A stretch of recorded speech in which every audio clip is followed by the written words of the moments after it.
Graças e paz, irmãos.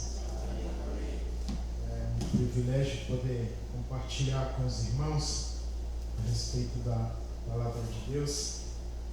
Agradeço ao pastor que tem sempre dado essa oportunidade. E louvo a Deus pela vida de cada um dos irmãos que estão aqui. Gostaria de convidar os irmãos a abrirem as Bíblias, o livro de Isaías, livro do profeta Isaías,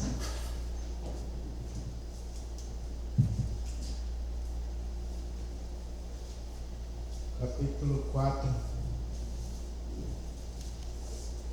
Nós vamos ler os versículos 5 e 6. Isaías 4, versículos 5 e 6. Os irmãos podem ficar sentados mesmo. Eu vou ler, os irmãos acompanham.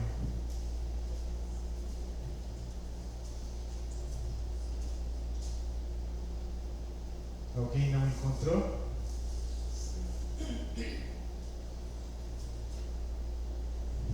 Criará o Senhor sobre todo o monte de Sião e sobre todas as suas assembleias uma nuvem de dia e fumaça e resplendor de fogo chamejante de noite.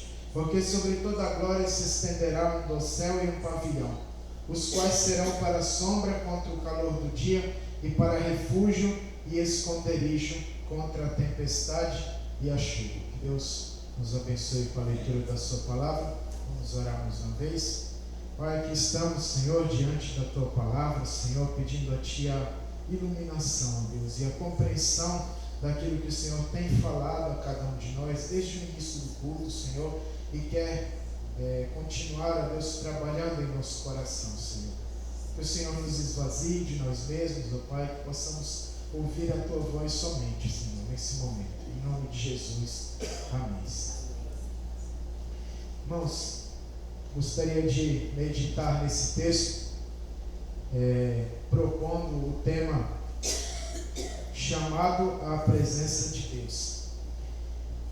Eu creio que Deus tem falado desde o começo aqui, e cada parte do culto, irmãos, ela nos traz não apenas o entendimento de que Deus está presente no meio do seu povo, mas também que Ele fala conosco em todos os momentos, né? Cada parte do culto.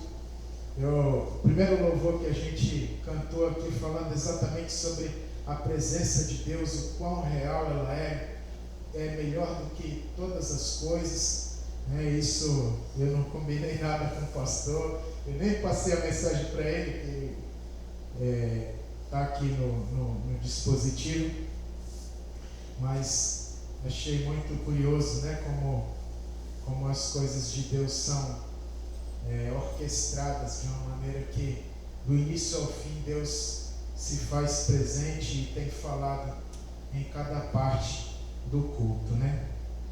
Chamado à presença de Deus, gostaria de chamar a sua atenção para os versículos 5 e 6, mas o texto, o sermão do profeta Isaías começa no capítulo 2, versículo 2, e dentro desse bloco de pensamento, né, nós temos algumas coisas que vamos observar, né? Mas antes de mais nada, gostaria de lembrar aos irmãos o significado desse trecho que nos chama a atenção, né? Logo que eu li, comecei a ler há pouco tempo o livro do profeta Isaías, ler novamente, né? E exatamente quando eu cheguei nessa parte, eu me lembrei daquela ocasião lá no Êxodo, em que o Senhor se apresentava dessa maneira, né?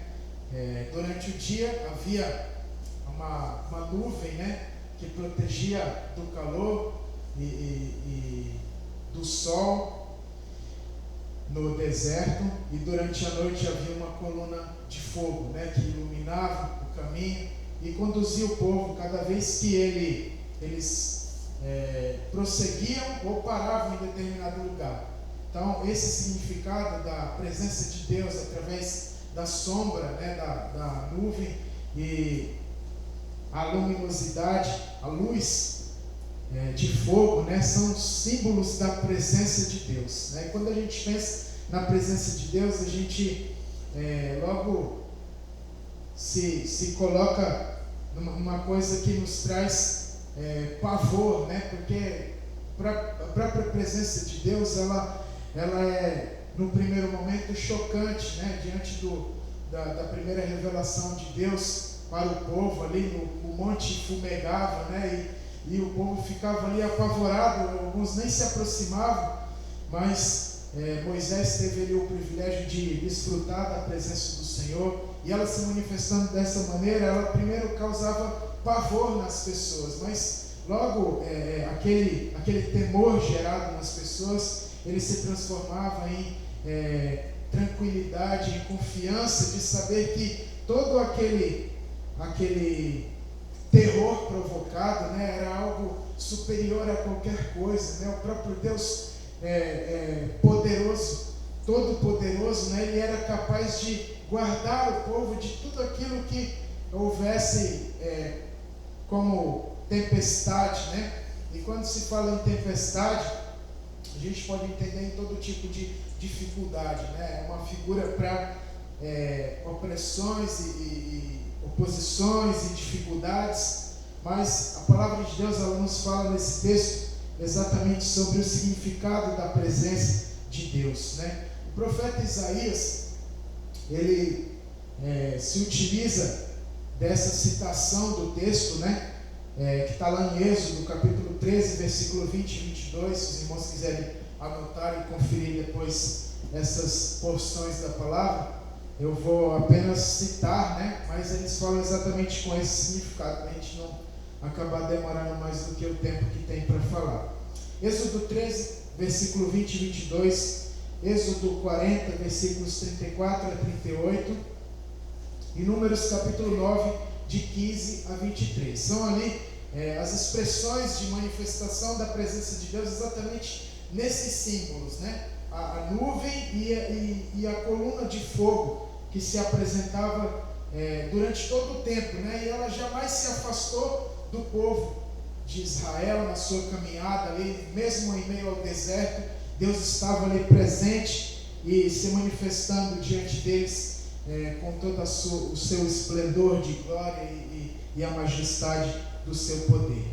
O profeta, ele começa ali falando a respeito do seu discurso, né? O primeiro momento, antes dele relatar o próprio chamado de Deus, né? Como um representante da corte celestial, né? Quando ele tem ali o seu chamado diante de Deus,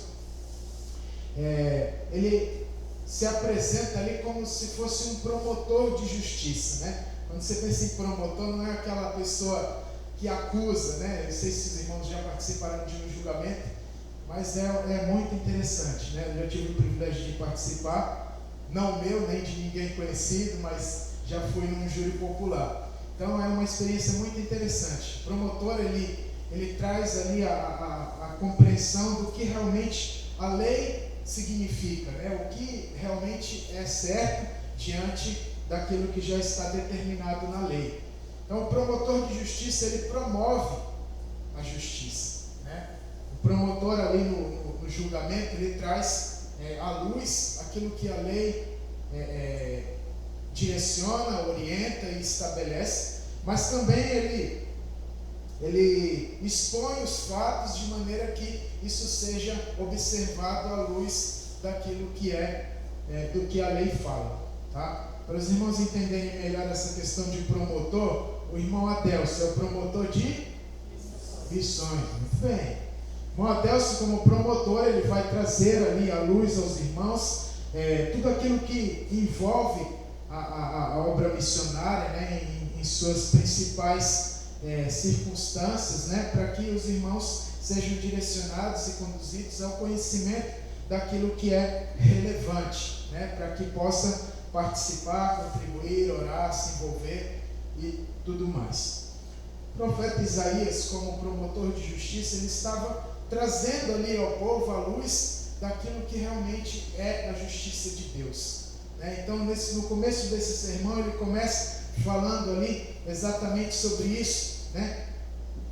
Nos últimos dias essa expressão, ela aparece algumas vezes na Bíblia, né? E a gente vai ver, o pastor falou semana passada sobre o Pentecostes, né? Então nessa ocasião, essa expressão também aparece, né? Como citação ali do trecho de Joel, porém a mesma expressão que Isaías fala. Nos últimos dias acontecerá, e aí ele começa falando sobre o que realmente, como a justiça de Deus se manifesta diante daquele cenário, né? Para que os irmãos entendam o que estava acontecendo naquele momento, né? O povo havia se tornado como as demais nações, havia se infiltrado ali dentro do povo de Deus, a idolatria e algumas coisas que não estavam de acordo com a palavra de Deus, a perversidade humana, e tudo isso estava em desacordo com o que Deus já havia estabelecido.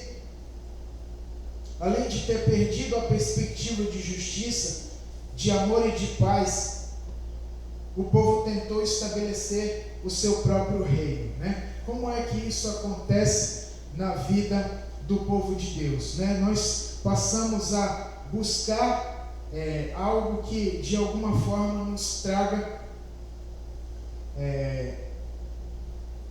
como é que eu posso dizer, alimente o ego do ser humano, né? Então, quando nós estabelecemos algo para nós que coloca a nossa vontade em primeiro lugar, nós estamos fazendo a mesma coisa, né? O povo havia estabelecido ali o seu próprio reino. Os irmãos conhecem a história do povo de Israel, né? Quando escolheu ali o seu rei, né? O rei Saul, não por orientação de Deus, mas Deus assim permitiu, né? Que ele fosse ungido rei. Porém, naquele momento eles estavam rejeitando o próprio Senhor, que era o seu soberano, o seu Senhor, o seu rei.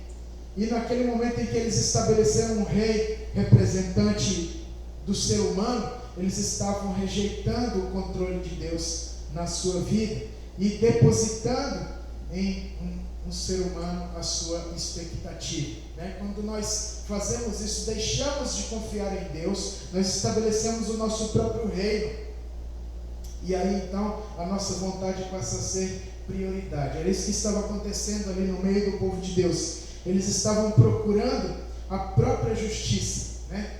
Buscando fazer justiça com as próprias mãos, buscando o mesmo sentido para o amor e paz, né? Eram características do reino de Deus, mas eles estabeleceram de forma incorreta, né? Não havia um relacionamento correto entre as pessoas, havia suborno, havia violência, havia todo tipo de violação aos relacionamentos entre as pessoas. E é exatamente isso que Isaías vem trazer, é o sentido da justiça de Deus, da compreensão do que realmente é a presença de Deus no meio do seu povo. Então, através da sua linguagem, da sua imaginação, do seu estilo de escrita, né, ele expõe aquilo que estava acontecendo como uma forma de loucura, né? Quando o homem passa a confiar em si mesmo, ele age como um louco, em contraste com a sabedoria de confiar em Deus. Então, quando nós confiamos na nossa própria força, nós dizemos que Deus não é suficiente para a nossa vida. Então, sabemos aí pelo relato do começo do texto que Isaías profetizou nos dias de Uzias, Jotão, Acais e Ezequias. Alguns desses reis foram maus, né? Então, por volta do ano 740 até 701 antes de Cristo, ele profetizou ali antes do exílio, durante o exílio na Babilônia e depois. Então, durante esse período, irmãos, alguns desses reis foram maus porque confiaram em si mesmos, confiaram em exércitos, fizeram alianças com outras nações, com o Egito, né? E com outras nações, para que não fossem sitiados ou dominados por outros povos. Então, passaram a confiar em alianças humanas, né? Isso que muitas vezes nós fazemos, né? Na nossa vida, nós fazemos alianças com pessoas que não têm nenhum compromisso com Deus. E esse tipo de situação, irmãos, muitas vezes ela nos traz problemas muito sérios no nosso relacionamento com Deus, porque nós abrimos mão de coisas essenciais que dizem respeito ao reino. Nós permitimos que a injustiça faça parte do nosso estilo de vida, nós permitimos que a falta de amor comece a reinar em nós, e aí nós estabelecemos um reino superior ao Senhor, ao do Senhor. Então nós ignoramos a presença de Deus e passamos a colocar em primeiro lugar a nossa vontade, o nosso desejo de ver as coisas acontecerem. Nós não confiamos mais na sabedoria de Deus, não confiamos mais no reino de Deus e passamos então a confiar nas estruturas humanas, fazendo alianças, estratégias e coisas que não vão nos trazer solução dos nossos problemas. É porque confiamos no homem. A palavra de Deus diz que maldito é aquele que confia no homem, né? Não é uma pessoa confiar na outra, né? Mas confiar na força humana, no poder do homem, e o homem é incapaz de resolver problemas, principalmente de ordem espiritual, né? A gente tem a capacidade dada por Deus, a sabedoria de resolver problemas do nosso dia a dia, porém problemas que dizem respeito ao nosso relacionamento com as pessoas e relacionamento com Deus dizem respeito ao agir de Deus na nossa vida. A visão que o profeta tem do reino de Deus inclui não apenas aquele período, né, que ele anuncia ali que haveria um exílio, né, eles estariam servindo na Babilônia durante quantos anos? Quem se lembra? Alguém se lembra? 70 anos, irmãos. 70 anos ali na Babilônia, eles ficaram cativos, né? Mais especificamente o reino de Judá. Então, eles retornaram do exílio, mas a mensagem de Isaías não se resume a esse período. Ele começa ali falando: nos últimos dias acontecerá. E que últimos dias são esses, irmãos? São os dias finais, são os dias em que Jesus já estiver aqui. Aliás, os dias em que Jesus voltar. Que dias são esses, né? Vamos compreender um pouco melhor. Então, essa parte do texto está lá em Atos 2, versículo 17, onde ele usa essa mesma expressão, citando a profecia do profeta Joel, em 2, versículo 28 a 32. Joel 2, profeta Joel 2, versículo 28 a 32. Esse texto é citado em Atos 2, 17. Eu gostaria que os irmãos abrissem Atos.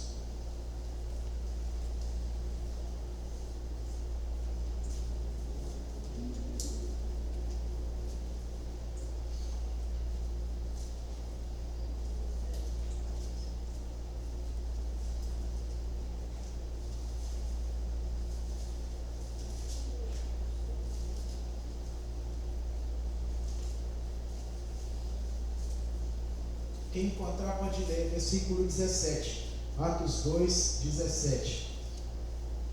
E acontecerá nos últimos dias, diz o Senhor, que derramarei do meu espírito sobre a carne. Vossos filhos e vossas filhas profetizarão, vossos jovens terão visões, e sonharão vossos velhos. Pode ler o 18 também.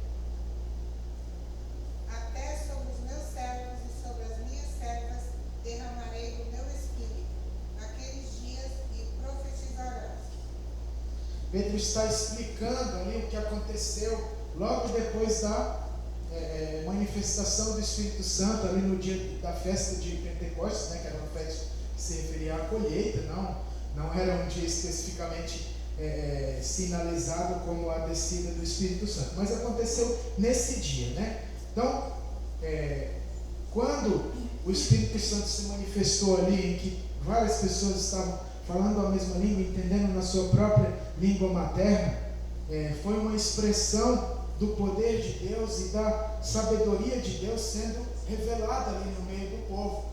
Então essa expressão, Pedro explica, dizendo que Joel já havia previsto isso, muitos anos antes, mais ou menos uns 700, 800 anos antes daquilo que aconteceu. Então, durante esse período, irmãos, o profeta então utiliza essa mesma expressão. Ele fala nos últimos dias. Que dias são esses últimos, né? Os capítulos de 1 a 5 apresentam uma mensagem de julgamento e tem o objetivo de exortar o povo a buscar o Senhor e aguardar pelo reino de Deus, e a responder com fé, reverência e louvor aos atos divinos de redenção. Ele fala ali sobre a justiça de Deus, os arrogantes, né, que o Senhor ele resiste a cada um deles, e todos eles são humilhados diante da justiça de Deus. E começa ali falando sobre uma figura, né, de algumas mulheres que buscam se casar com um homem apenas para ter o nome, para não ter a vergonha de ficar sozinho, né? Então ele continua falando sobre isso, dizendo que vai limpar a imundícia do meio do seu povo, fazer ali uma espécie de faxina espiritual, né? Então, quando isso acontece, ele está dizendo: olha, isso vai acontecer nos últimos dias. Esses últimos dias que ele está se referindo, irmãos, talvez indefinido, né? No versículo 2 do capítulo 2. É uma referência indefinida e pode incluir um longo processo de cumprimento. Talvez estivesse ali para um leitor sem essa compreensão da palavra de Deus, distante ou até mesmo fora da sua compreensão. Mas essa expressão, ela designa um novo período que estava em um futuro desconhecido. Pedro então explica o que significa isso, falando que as palavras de Joel são referentes à aliança da qual Cristo é o mediador. O símbolo que nós temos da expressão dessa nova aliança é o que, irmãos? Que nós celebramos hoje. O significado da nova aliança. Quem sabe? O pastor não pode falar. A ceia, muito bem. A ceia, irmãos, é o símbolo dessa aliança com Deus. Então, Jesus a instituiu para que nós tivéssemos ali como um memorial do que realmente Cristo fez, né, a sua obra de salvação, de redenção. Mas a partir dessa nova aliança nós temos a compreensão de que tempo é esse, né? Então havia a aliança antiga, né, mediada por Moisés, ali nas tábuas da lei, e a partir de então, quando Cristo estabelece essa nova aliança, há um novo momento, né, um novo tempo. A partir de então, são esses últimos dias que Isaías está se referindo, o tempo da nova aliança, da qual Jesus Cristo é o mediador. Para que você tenha uma compreensão do que é um mediador, irmãos, não sei se você já viu, né? Quem trabalha em escola sabe que existe uma pessoa com essa função, né? Então o mediador, ele está presente com alguém que de alguma forma não tem a habilidade plena de se expressar da maneira que é coerente com a comunicação padrão que nós conhecemos, né? Então, geralmente, uma pessoa que tem dificuldade de comunicação, ela tem alguma limitação física ou mental, ela é acompanhada de um profissional, né? Esse mediador, ele estabelece ali um relacionamento entre essas partes, né? Então, ele se comunica com o professor, facilita esse acesso com a pessoa que tem essa dificuldade. É mais ou menos o que acontece conosco, irmãos, né? Então, na condição de Cristo como nosso mediador, ele estabelece um novo relacionamento com aqueles que são redimidos por ele, né? Aqueles cristãos salvos mediante o sacrifício de Cristo, a sua morte e ressurreição. Nós somos então participantes dessa nova aliança, e Cristo como mediador, ele estabelece essa comunhão com Deus. Então é essencial, irmãos, Cristo é essencial nesse relacionamento nosso com Deus. Isso foi falado aqui em outro momento do culto, né? Cristo é a essência da adoração. Então, sem Cristo, irmãos, não há acesso ao Pai. Nós somos, então, participantes da nova aliança a partir da mediação de Cristo Jesus. Ele fala também nesse sermão a respeito deste assunto. Esta nova ordem, porém, não acontece até que o Espírito de Deus tenha purificado o seu povo de sua perversidade e idolatria. Para os irmãos entenderem, não existe uma aliança com Deus de qualquer maneira, irmãos. Porque Cristo é o mediador. Ele é aquele que estabelece esse relacionamento com o Pai. Porque é o único capaz de fazer isso perfeitamente obediente a Deus, na pessoa do próprio Deus, realizou o sacrifício e nos permitiu, juntamente com Ele, ressuscitar para uma nova vida, um novo relacionamento com o Senhor. Então, a partir disso, irmãos, a partir do momento em que Cristo nos habilita a esse novo relacionamento, existe uma obra transformadora na nossa vida. E por isso que a gente falou ali do Pentecostes, né? Exatamente o trabalho do Espírito Santo na vida do ser humano. Esse trabalho de purificação, de santificação, de transformação acontece na vida do cristão. Então, a presença de Deus, ela não se manifesta de qualquer maneira, nem para qualquer um, mas para aqueles que são santificados pelo Espírito de Deus. Então, tudo isso Deus providenciou, irmãos, para que nós pudéssemos desfrutar da sua presença hoje. Quando o ser humano compreende o significado de estar na presença de Deus, ele entende que não é de qualquer maneira. A gente ouve sim apelos no sentido de a pessoa vir como ela está, né? Que Deus vai fazer a transformação que é necessária. Porém, quando nós já somos parte do povo de Deus, irmãos, há uma espécie de transformação. Existem coisas que não podem mais fazer parte da nossa vida, né? É como eu vi uma ilustração de um estagiário, né? Ele chega na empresa, então alguns erros ele pode cometer, né? Ele pode tirar uma xerox errada, qualquer coisa que não cause muito prejuízo, né? Mas você também não vai dar muitas responsabilidades para ele, porque você sabe que ele está em treinamento. Então, quando você é efetivado numa empresa, tem coisas que você não pode mais fazer, né? Então, é como se você voltasse a ser criança. A gente precisa crescer em nosso relacionamento com Deus, né? O Espírito Santo, ele trabalha no sentido de que nós possamos progredir em certos aspectos, né? Coisas que nós não podemos mais voltar atrás. A gente tem que andar para frente, irmãos. Assim como a palavra de Deus, ela colocou um vislumbre para os profetas anteriores, as pessoas que viveram antes de Cristo, eles olharam para frente, para a vida de Jesus, né? A encarnação de Jesus. Ele veio, se tornou carne e habitou entre nós, cheio de graça e de verdade.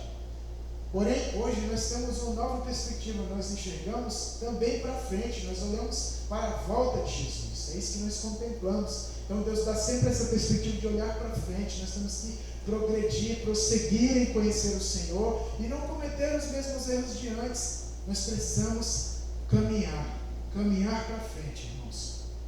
É isso, esse é o chamado à presença de Deus que o Senhor tem nos trazido à compreensão, né? Assim como nos dias do Êxodo, a presença do Senhor que guiou o seu povo, lá em Êxodo 40, de 34 a 38, guiava como, irmãos? Eles estavam em determinado lugar, caminhando em direção à terra prometida, a nuvem baixava, né? Então, se era de dia, a nuvem baixava, e eles ficavam ali, se estabeleciam até que ela se levantava e ia adiante. Então, ela guiava o povo, onde é que você tem que parar, onde é que você tem que continuar, e assim o povo ia sendo guiado pela presença de Deus. Essa mesma presença manifesta através dessas figuras que são a nuvem e a coluna de fogo, também chamou o povo à adoração. De 33, de 9 a 10. Chegou um momento em que eles não compreenderam essa situação. O que aconteceu? Eles eram chamados à adoração, mas no momento em que perderam de foco isso, a idolatria entrou no meio do povo. E aí veio o bezerro de ouro, outras situações que levaram o povo à desobediência pela falta de compreensão da adoração a Deus, que é o sentido da presença de Deus. Deus merece ser adorado, mas não de qualquer jeito, da maneira que Ele estabelece, né? Deus, Ele nos deu todo o equipamento que a gente precisa para adorar, né? O Espírito Santo nos equipou com dons e habilidades que precisam ser manifestas dentro do da celebração, dentro da congregação.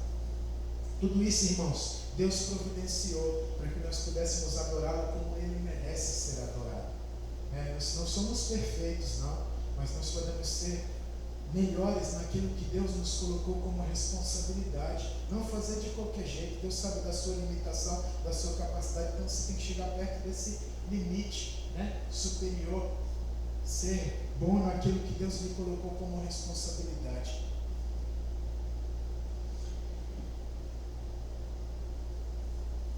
Essa presença de Deus que guiou o seu povo, chamava o povo à adoração e ao cumprimento do dever, Números 9, 23, eles eram então impulsionados a fazer aquilo que Deus havia estabelecido, nos traz a compreensão do que a presença de Deus faz conosco, do que ela traz a compreensão. Eu gostaria de falar sobre 4 situações, que a presença de Deus nos chama. Em primeiro lugar, a presença de Deus, ela nos chama a adorar ao Senhor.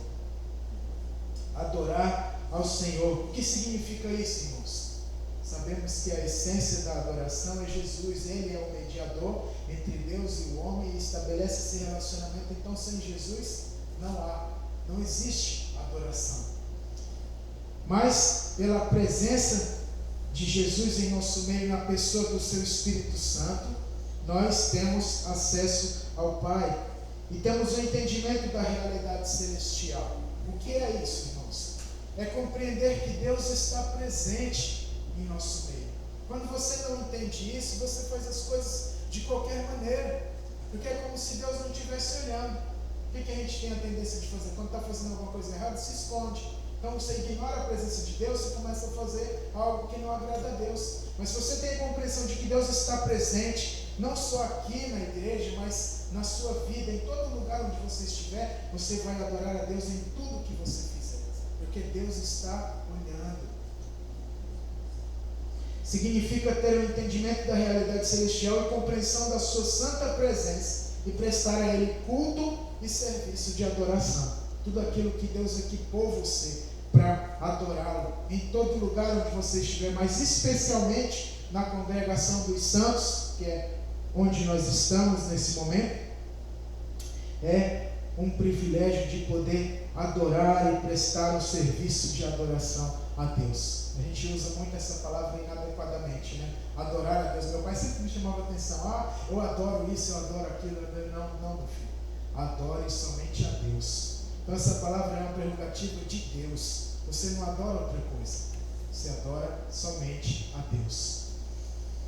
Conhecer a vontade de Deus. A segunda coisa que a presença de Deus nos chama, Primeiro, adorar o Senhor, prestar a Ele esse culto, serviço de adoração, entender a realidade de que Ele está presente, a realidade celestial. E conhecer a vontade de Deus é o segundo aspecto da presença do Senhor, para a qual fomos chamados.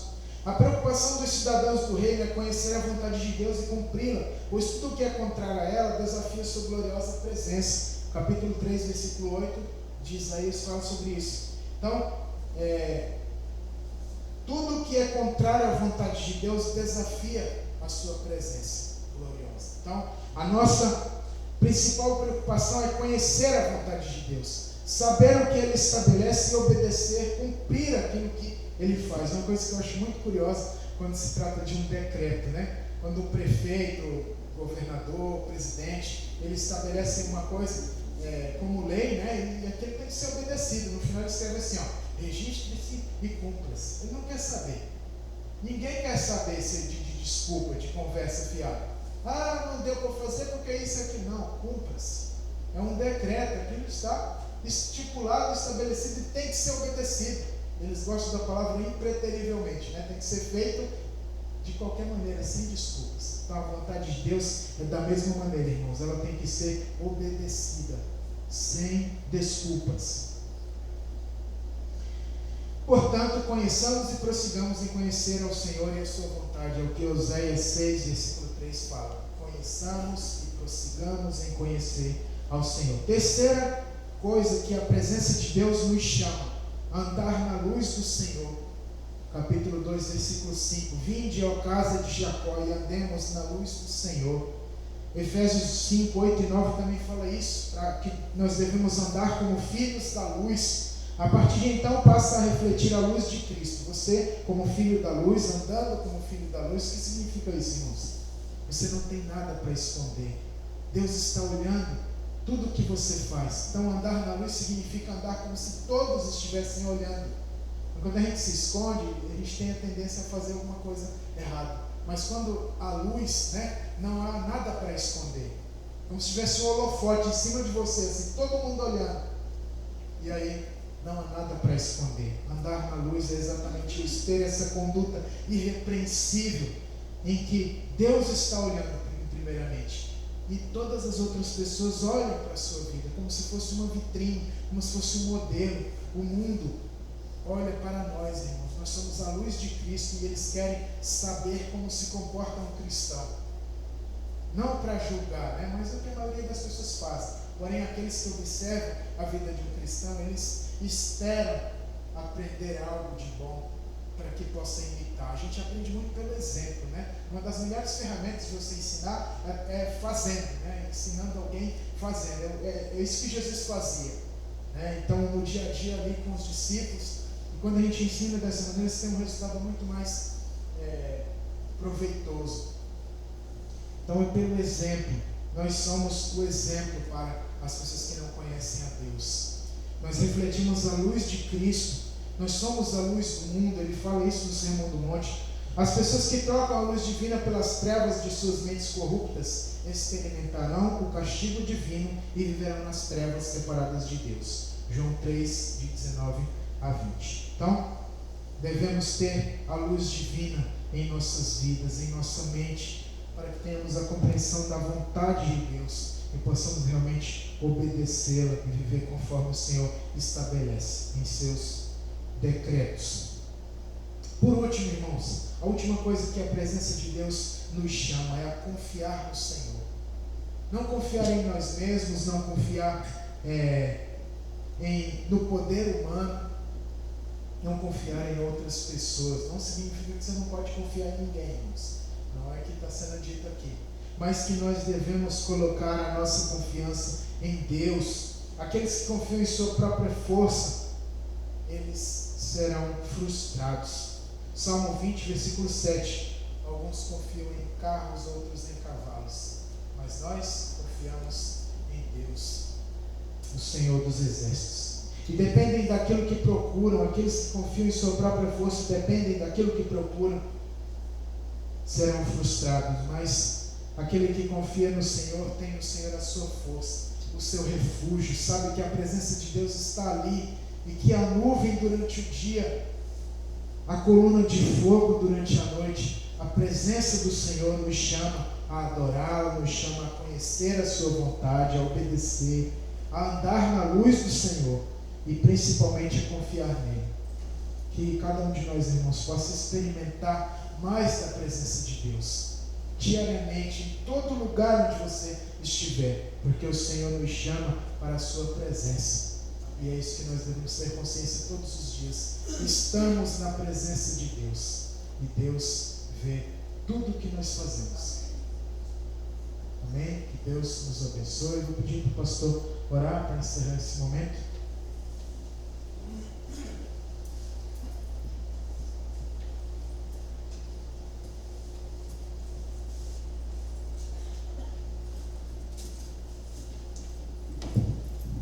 Pai bondoso, nós agradecemos